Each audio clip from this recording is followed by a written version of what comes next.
This is Join Us in France, episode 12. Hello, I'm Annie. And I'm Elyse. And we welcome you to the Join Us in France travel podcast.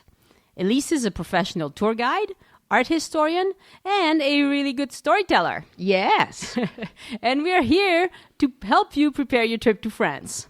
On today's show, we celebrate the 125th anniversary of the Eiffel Tower, which took place on March 31st, 2014. And Elyse tells us how the tower came to be, how the people of Paris liked it, and some practical things to consider before you visit. If you're driving and can't take notes, don't worry about it. You'll find our show notes on joinusinfrance.com/12. But before we get going today, I would like to say thank you to Jeff Steiner of AmericansInFrance.net for interviewing me about Join Us in France a couple of weeks ago. It was very fun to talk to him. He has some really good resources for Americans who live in France, so I encourage you to check him out, AmericansInFrance.net. And now, a little music to get us in the mood, and then we'll get right into it.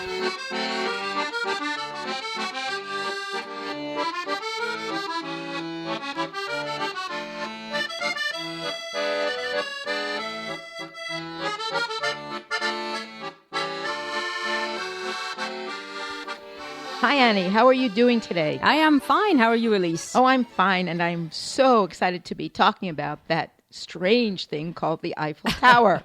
Yes. But before we get to that, this is our 12th show.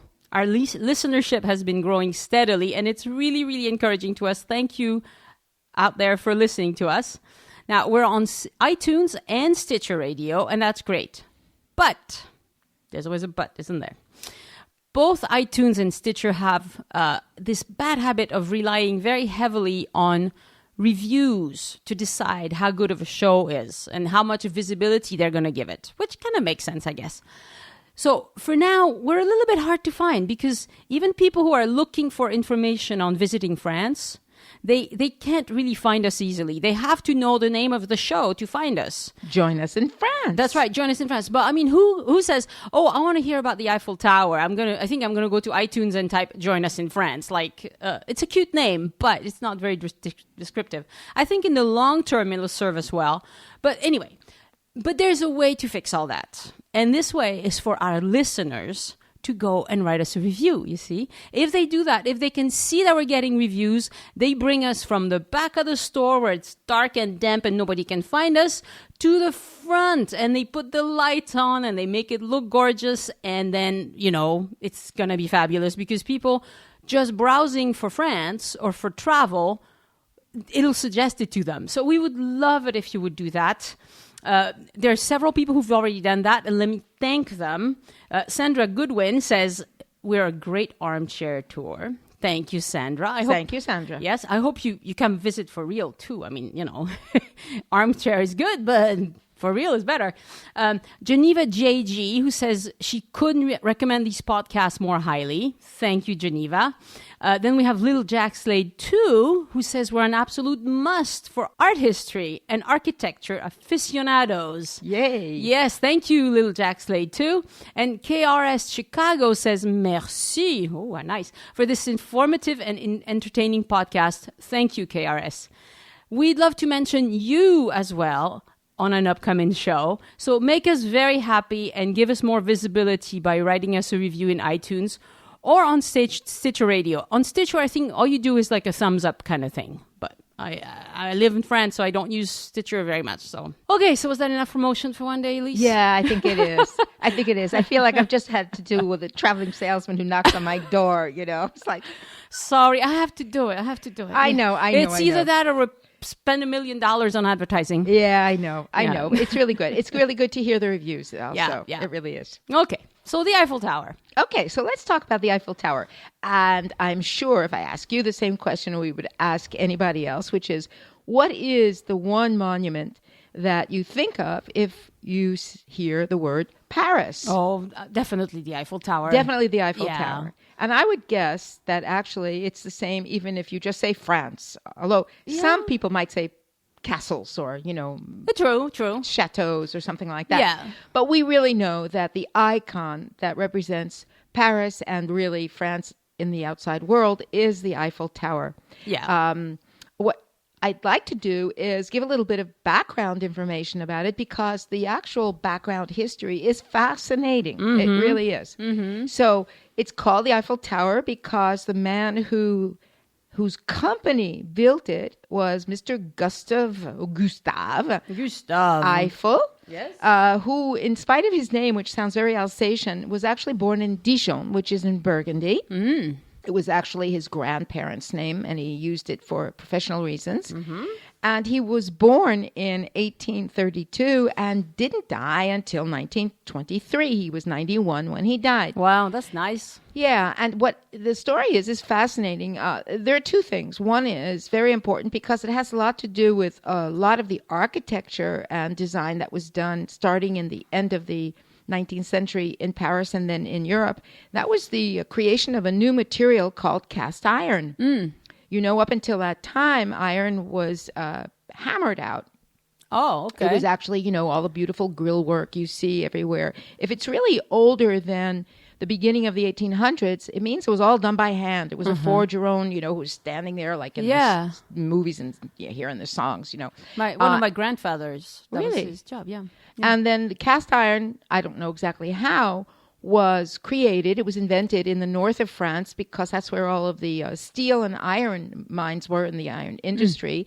And of course, what that means is that it was was molten and poured into molds. And so things could be made on a larger scale and in any shape. Right. And they could make enormous numbers of things. And so a lot of new architecture and new buildings began in Paris and in Belgium with this new material. And some of the very beautiful things, which unfortunately were then taken down later on, were made of cast iron and glass. And one day soon we'll talk about the two of these other buildings that are not very far from the Eiffel Tower that are still standing in Paris, that are still there, made of cast iron and glass.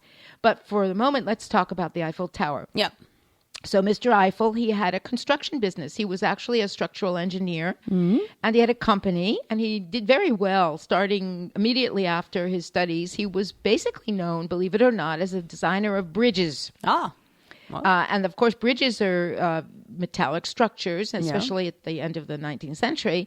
And so there was an idea to create a structure of some kind. Nobody really knew exactly what the form would be, for the entranceway into the World's Fair of 1889. Now, this is the other thing that's really fascinating. I can remember as a child, and here I go dating myself, in New York City when I was really little, my folks took me to a World's Fair. And the only thing, unfortunately, I remember is eating a waffle with whipped cream. I don't remember too much else. But I do remember that there were lots of buildings that represented different countries, except that was the one thing that stuck in my mind. I guess I'd never had one before. But in the 19th century, taking something that actually had come up through the Middle Ages, the idea of fairs, which was extremely interesting. It's a whole story, but we won't talk about those.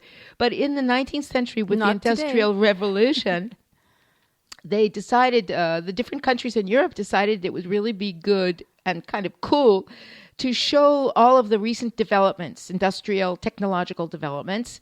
And Paris, which was the leading city in Europe, decided that it would host several of these World's Fairs, and having already done a couple, was the host city for the World's Fair of 1889. Okay. So this means, of course, as most people I think know, that every country creates a pavilion, and they usually ask for their latest design and very interesting architecture and things like that. So the city put out a bid for a structure that would be the entranceway into the World's Fair. And the World's Fair was going to be built on the border of the Seine River.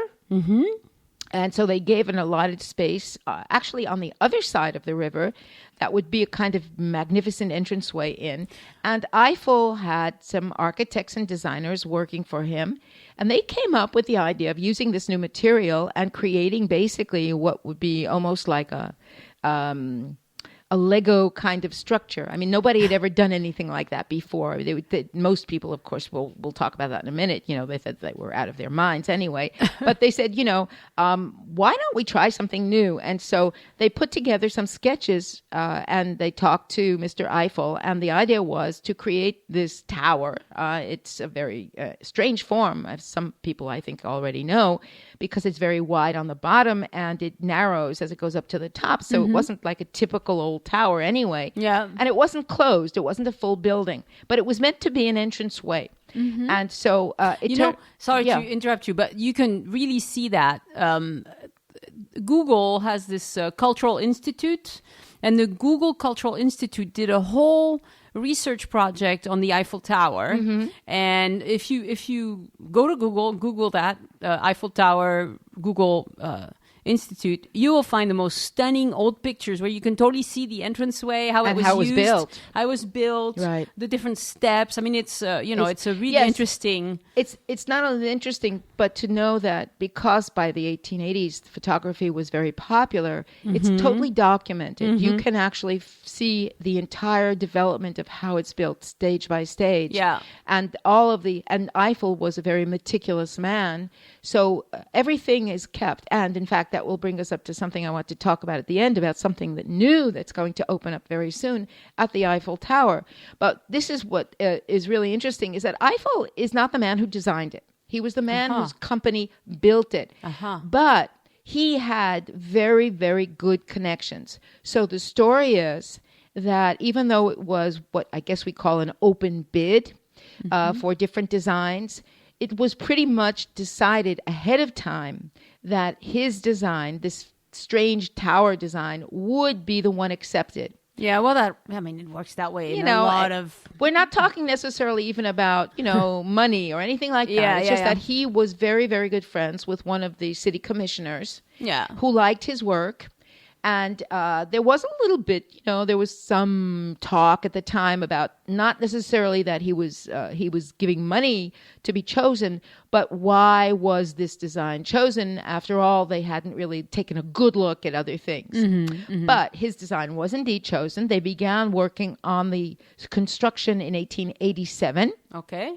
And it took 2 yeast, and of course... That's pretty quick. It's a big structure. It's a big structure. But think about this, even though, of course, it's 50 years later. Well, no, 41 years later.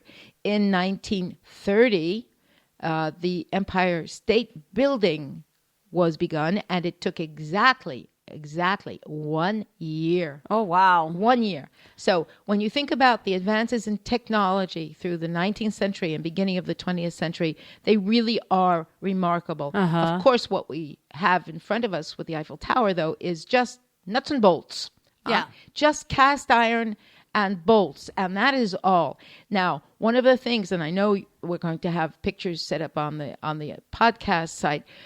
If you look at the Eiffel Tower, you see these beautiful rounded arches down at the bottom at the base, which is, of course, a rectangular or square. I think it's actually totally square base with these beautiful arches in between the feet, the curved out feet. Those arches were originally not in the design. No. They were added in. That's true. Yeah, I saw that. Right? Yeah. They were added in on the insistence of people in the city because they were certain that it would not be stable enough. And they were worried that, of course, number one, it would fall over, especially with the winds. And number two, it would just collapse because nobody had ever built anything quite so high before. Oh, and it's massive. I mean, when it's you're absolutely there, massive.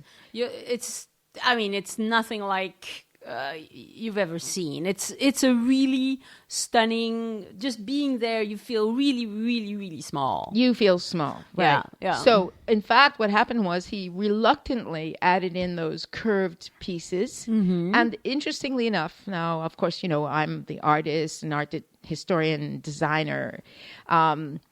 I love those curves because they add an elegance to something that is actually a bit severe. Okay, so what they do is they soften it a little bit. Yeah, because when you look at the pictures on the birth of the Eiffel Tower, they do show a picture with a squarish look, right? And it's not as nice. No, it's really not as nice. And so, interestingly enough, something that was insisted on for security reasons, turns out to have added to the aesthetic. But this is what I love as part of the story. The tower was finished on time, as you mentioned earlier, for the World's Fair to open on the 31st of March, 1889. But as it was going up, there was a huge, huge uproar in the intellectual artistic community of Paris and probably elsewhere when people saw the designs, which were published in the newspaper, and saw it being built. They signed a petition called the Petition of the 300. And many of the people who signed this petition were famous artists and writers and politicians. And part of what they said, I've read the entire petition, but I've just taken a little bit and tried to translate it into English because it's really incredible considering how much we now love the Eiffel Tower. Yeah. And also it's a lesson in history about what happens and how long it takes for things to be completely accepted. Yeah. So just this little bit of a sentence. Now, they're talking about what will happen in relation to all the beautiful buildings that are medieval and then, of course, 18th and 19th century that has redone Paris, because Paris was redone in this gorgeous, beautiful style of architecture. Yeah. And so they say that putting up this tower was going to be a blot of ink on the landscape of Paris. The hateful shadow of the hateful column of bolted sheeted metal that was the tower was going to contaminate the rest of Paris. Now, this with exclamation points. I mean, you just, I don't know if they put 300 on for each one who signed, but it was kind of like that. And they were very interestingly worried. enough, it's a good thing that, ironically, that the city council was quite sure of itself as a council, and Eiffel himself was not someone who was very modest. So he was very, very sure that whatever he was doing was going to go down in history. Ironically, of course, it is true. It has gone down in history. Yeah. And everything else he designed has not, except for one thing. This is the aside that I know is always astounding. He and his company are the ones that built the Statue of Liberty. Wow. Now, he didn't design it. It was an artist named Bartholdi. Yes. But He they actually did did the construction of it. Wow. Because it's made out of cast iron. Yeah. But And I've never otherwise, seen the Statue of Liberty, but I'm going to visit it this summer, and I'm really excited because I've seen it from a distance many, many times, but I haven't, it's been fabulous. on it. So It's really, I'm, it's excited. impressive, Yeah. especially now you can go up to the top again, Yeah. So, but anyway, so this is what happened. So, of course, there was this huge uproar, but when the World's Fair opened, it became the most incredible attraction because it was built so that people could go up to the top. And the other thing is that when it was built, there was a contract signed saying that it was going to be torn down after 20 years because there was going to be another World's Fair in 20 years in 1909, which in fact there was. And all of these buildings that all these different countries put up were basically meant to be temporary. And so it was going to be torn down. Now, in the interim, in the 20 years, thousands and thousands of people started going to see it. And among the other innovations was the fact that they designed special elevators because obviously this is very high up and it's hard to get to the top. Yeah. And they designed special elevators. And guess who designed them? It was the Otis Company. Oh, wow. Now, that was the other thing. Protectionism existed even back then. And the city of Paris, people were also in an uproar because they wanted it to be a French company. And French have very good design and engineers. But nobody could figure out how to put in the system of elevators that would work with this curve that's on the bottom and go all the way up because they had to put in 3 different elevators that would take people all the way up to the top. And eventually, to get around it, Otis opened its branch in France. So Otis France became the builder of the elevators. Yes, and they're still here. And they're still here. Yeah, I they know are somebody still who works here. for them. Now, why is the Eiffel Tower still there? It should have been torn down in 1909. Well, 2 things happened. In the beginning of the 20th century, we have the development of wireless, which led, of course, to the development of radio. And the first telegraph wireless antenna were put up on the top of the Eiffel Tower. And it was decided that this was a very good place because it was indeed the highest spot, the highest, tallest structure in all of Paris. And what happened was, by the beginning of World War I in 1914, it was considered to be extremely valuable. And in fact, here's a wonderful story. The French jammed the radio antennae so that the Germans would not be able to use it to hear or transmit any kind of signals because of World War I. Now, of course, we're talking about World War I when the Germans were not in Paris. They were on the border of the frontier between Belgium, France, and Germany. Yeah. But what happened was it became an important place because it was the place where radio was sent out from. Now, just to back up for a second, because I remember that I was going to tell you that the people that were there at the opening, very important, this is a big deal. I mean, this is the tallest structure in the world. Tallest man-made structure in the world at that point in 1889. Right. So this is a big, big deal, right? So of course, lots of princes and Prince of Wales, who eventually became king, Sarah Bernhardt, the famous French actress, and two very, very famous Americans, Thomas Edison, who of course was one of the people responsible for setting up the radio system, and who of course invented telegraph and radio himself, and this one's really a gas. Buffalo Bill Cody. What was he doing on the top of the Eiffel Tower? Well, he was a showman. Known, and he was a showman. He was a showman. Known, and he had his traveling show in Paris at the time. So with his long hair, big mustache, and cowboy hat, he was one of the first people to go to the top of the Eiffel Tower. Isn't that amazing? That's great. Would be wonderful to have a picture of that, So what happened was, really, quite honestly, is that it became, strangely enough, an instant success in the sense that people wanted to go to it. And, of course, you have two ways of going up to the top. You either take the elevators or you can walk. Now, there are 3 levels. There are 3 horizontal levels. The first level is 300 steps up from the ground, and a lot of people do go up to the first level. Yeah. The second level is another 300 steps up. Yeah. And then you have over 1,100 steps to the very top, to the observation deck. Oh, wow.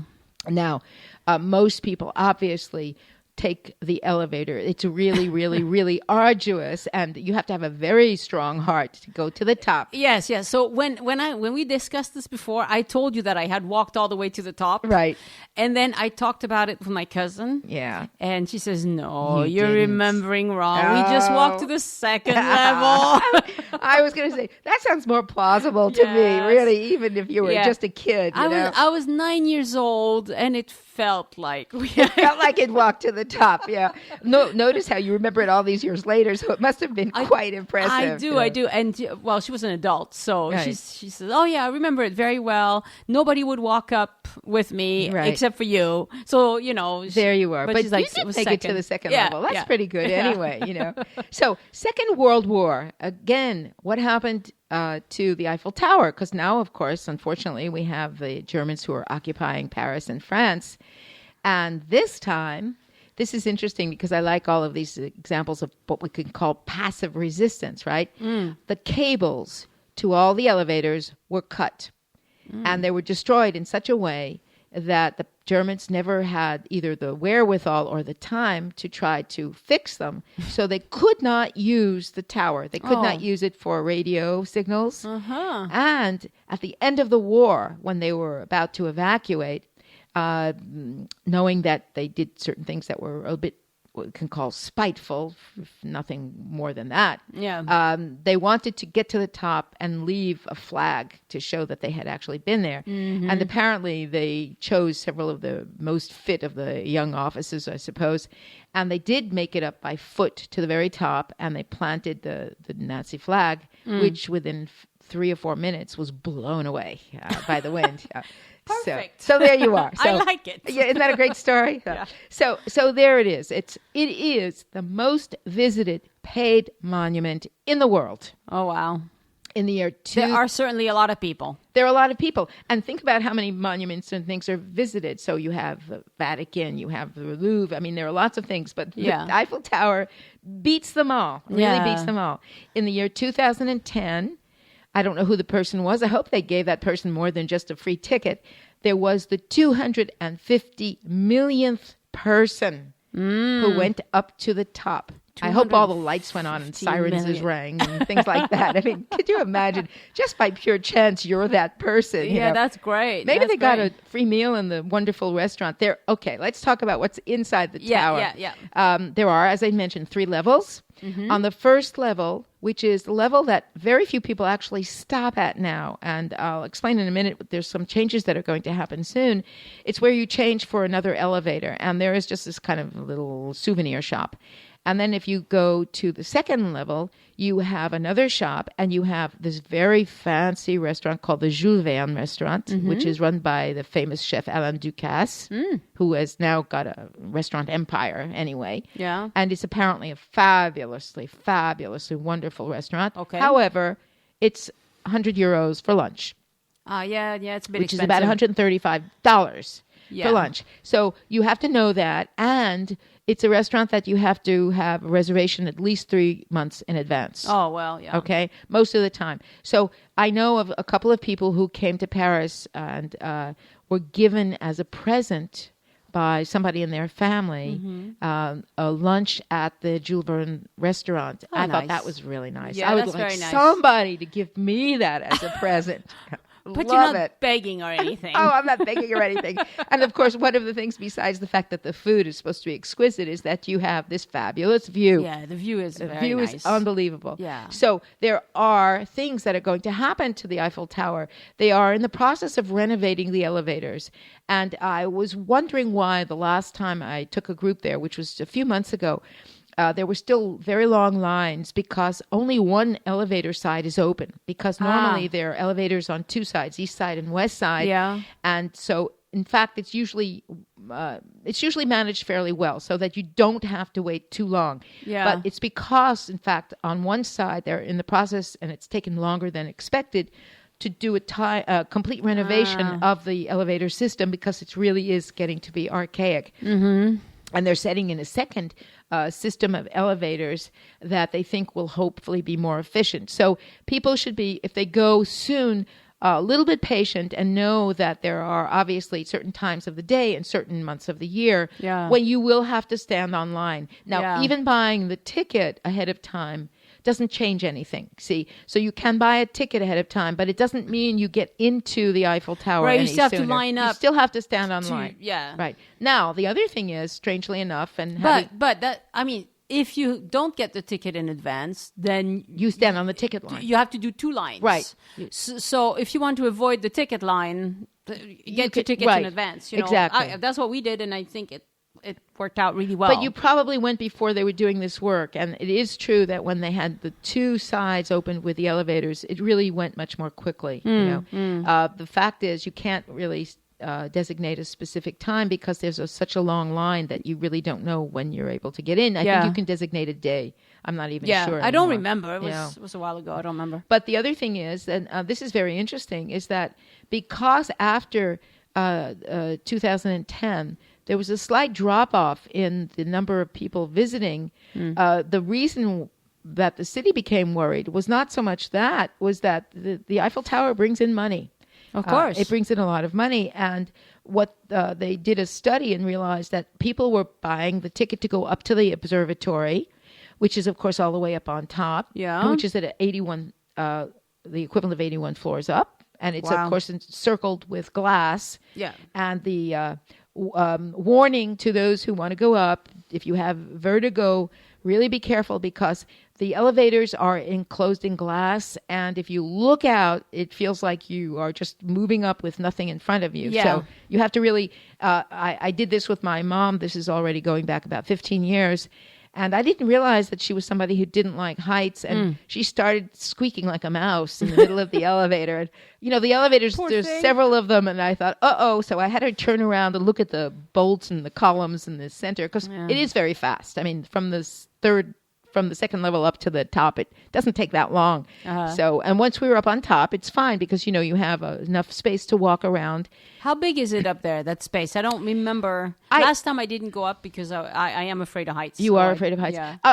Honestly, I don't remember. But when you get out of the elevator, there's a central little section that is inside. Okay. And then you have what basically is a donut kind of corridor that goes around. And it's certainly...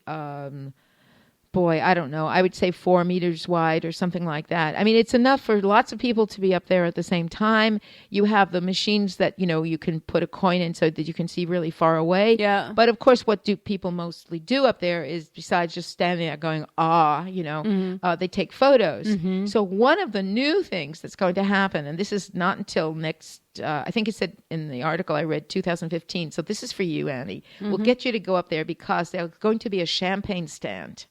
So you can buy a cup, a coupe of champagne and have people take a photo of you with your glass of champagne looking out over the rooftops of Paris at the top of the Eiffel Tower. How terribly crass and yet wonderful. Isn't that wonderful? I figured you'd like that, Really, it'll get you up there, One question I have is, when you're up there, is it all surrounded by It's all surrounded, completely. So if you take photos, it's through the plexiglass? It's through the plexiglass, Okay. and that is it. I mean, let's face it, you don't want to fool around with something like this. It's totally secure. There is no problem. You don't have to worry about children climbing anything. Or they people do throwing clean stuff it. down. Now, this is interesting. The staff that works on the Eiffel Tower, I saw a wonderful documentary about it not very long ago. They show up at something like 5 a.m. because the tower opens actually at 9:30. And their job is to get all of the stock ready for the different stores and the restaurants and things like that. And everything that's in the restaurant, even the fancy restaurant, is brought up by the same elevators little by little because there's no place to store anything in the Eiffel Tower. And then they do everything. They clean the plexiglass, get all the fingerprints off. So because they know that the reason people go up to the top is to take photos. Yeah. But they look, but it's also to take photos. Yeah. So they want to make sure that people don't good. feel unhappy when they get up to the top. Yeah. So this is the other thing they're going to do, and I'm not sure about this one. On the first level, which is the level that most people seem to have ignored because they get off, they go to the other elevator, and that's the end of that. Yeah, there's nothing much there.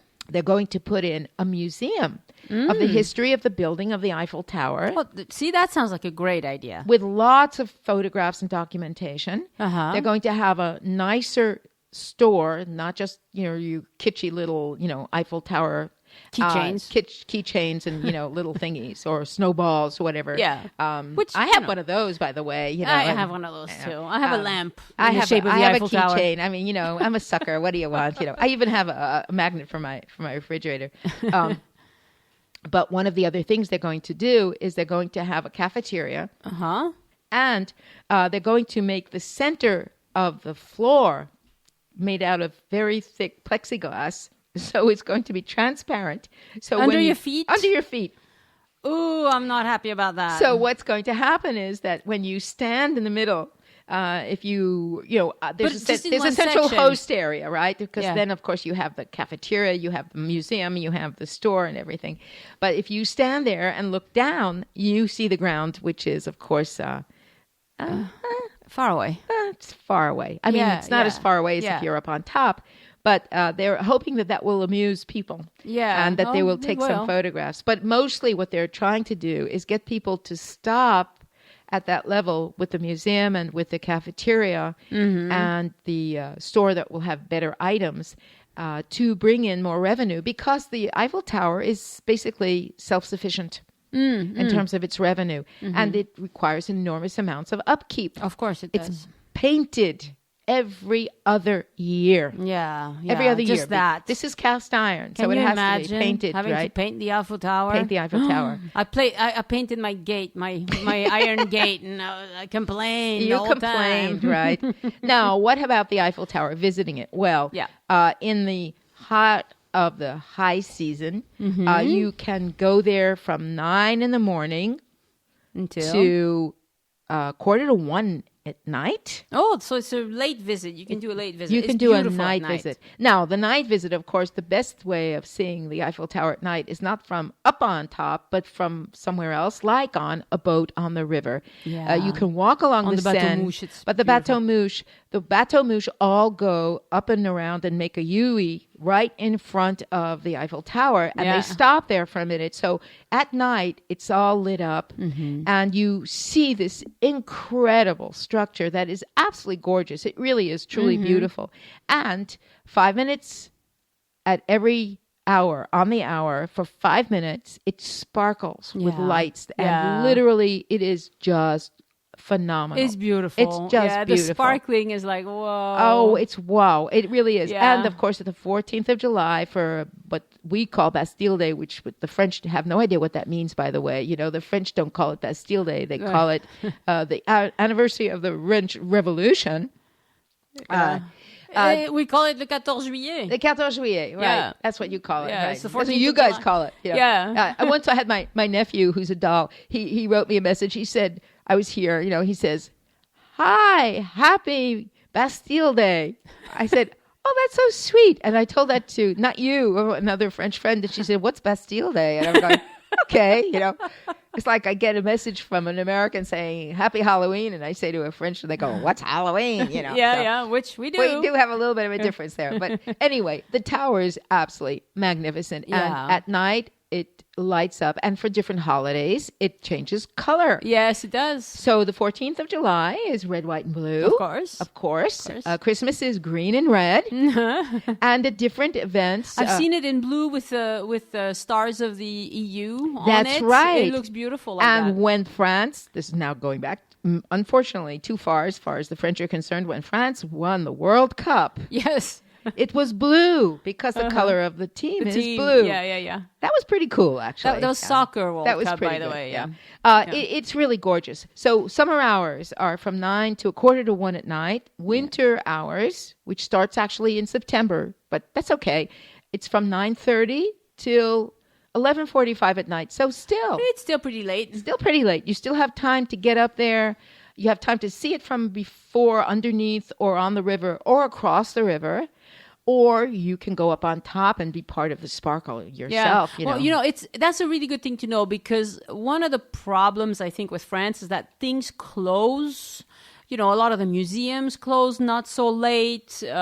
So if especially if you're jet lagged coming from North America, you're going to be wanting to sleep in till 2. That's true. And then the rest of the day, well, if things close at 7 p.m., what do you do the rest of the day? What do you do? So it would be a good thing It's a to wonderful do. thing to do. I mean, that, and of course, the Bateau Mouche, but we'll talk about that.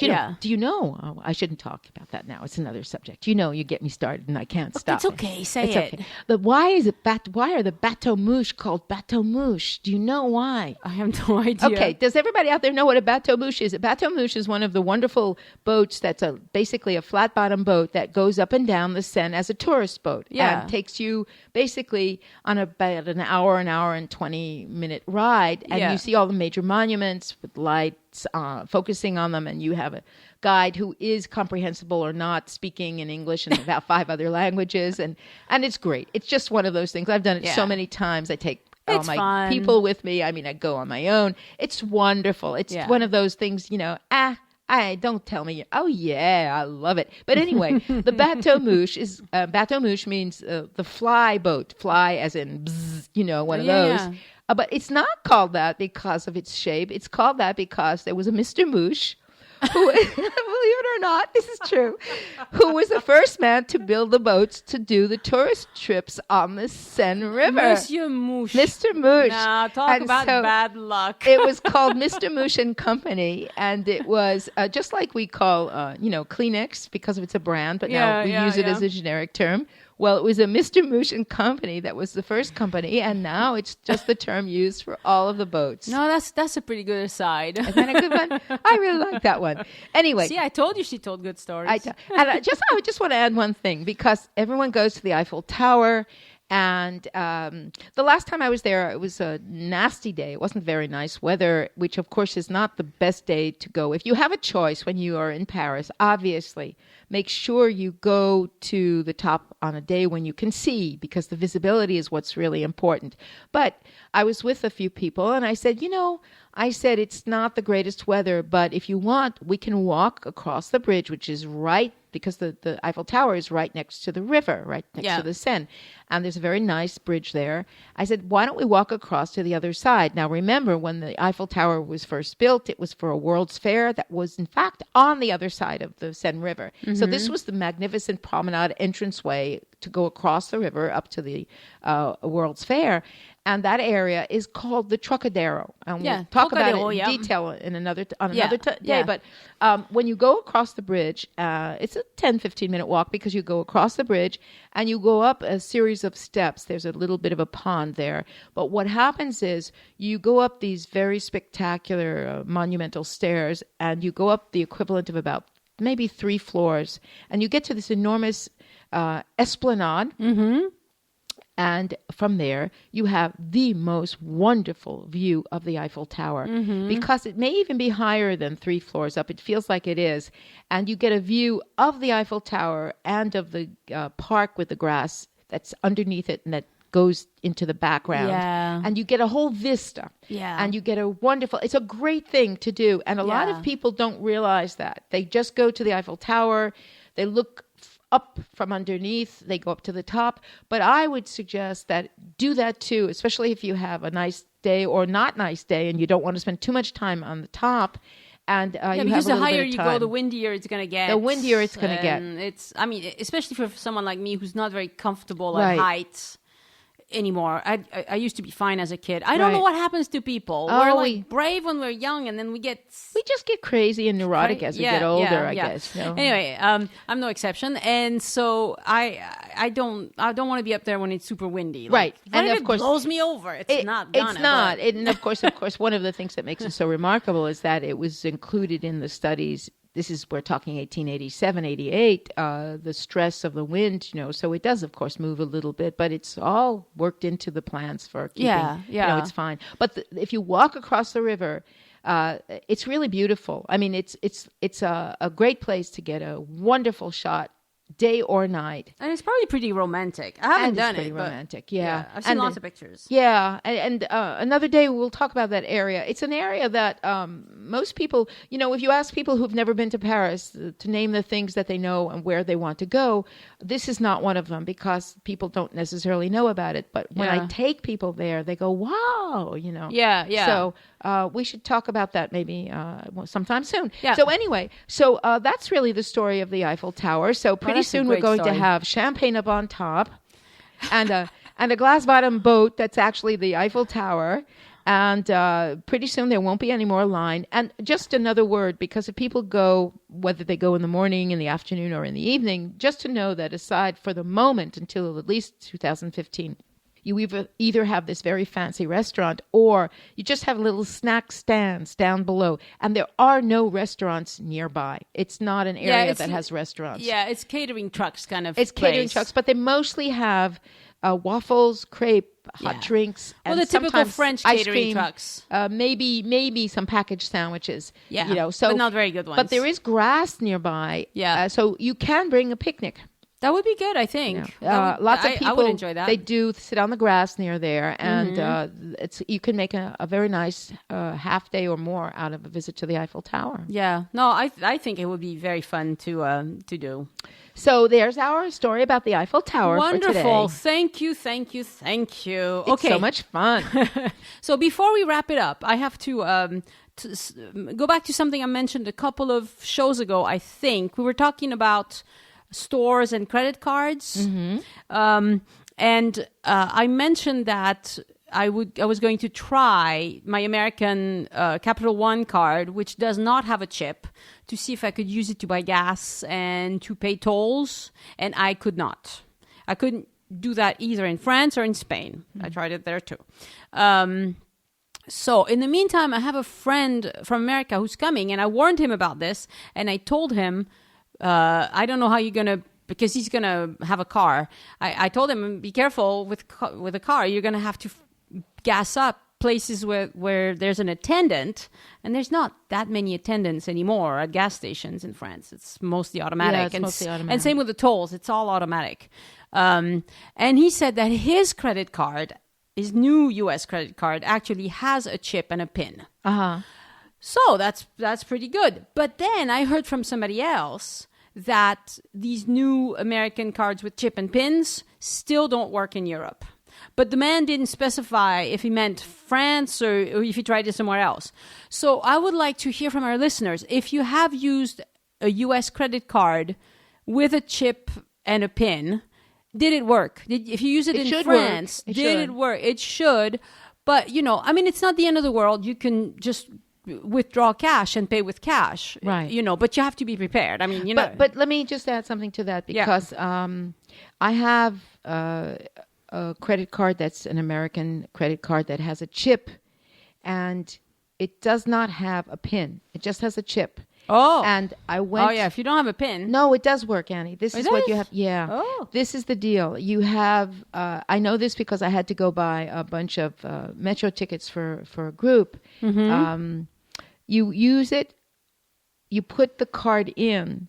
The machine's what we use when we put a card in and we punch in our PIN number. Yeah. But you don't use a PIN. You put the card in, and the computer will read it up, and then you just pull it out, and it gets signed. And it works. Oh, well, that's good to know. Yeah, and this, of course, was a Visa. So, I'm used to using mostly Visa and MasterCard. So okay. Well, if we can hear from more listeners about this, that would be great, because it's, it's a detail, but it's, I would suggest in any event that most people should have either a Visa or a MasterCard, because those are the two cards that are pretty much accepted absolutely everywhere. Yeah, American Express not as much. American Express not as much. Places. No. Now that American Express has chip cards for France anyway. I have a French American Express card with a chip and a pin. And so they're kind of trying to push into the market. Well, all right. So we're going to wrap it up. Okay. Thank you very much, Elyse. You are quite welcome. It has been lovely talking to you. Next week, I think we're talking about Reims and Épernay. Yeah, we're going to talk about Reims and Épernay. I can't copy your accent when you say that in French. It drives me crazy. Yeah, because we talked about the history of Champagne, and it's time to talk about going there. Visiting, yeah. So that's going to be the plan for next week. Thank you very much. And remember, listeners, the more reviews we get, the more visibility. So please go write us a review. The more audibility. That's right. But it is growing really good. Well, so it's really encouraging. We're going to keep doing this. We're not going anywhere. This is our 12th show. We're here for the duration. We're here. That's right. But we would so much love to say. To be a lot more visible. Thank you for your feedback, everyone, and we'll talk to you next week. See you next week. Au revoir. Au revoir.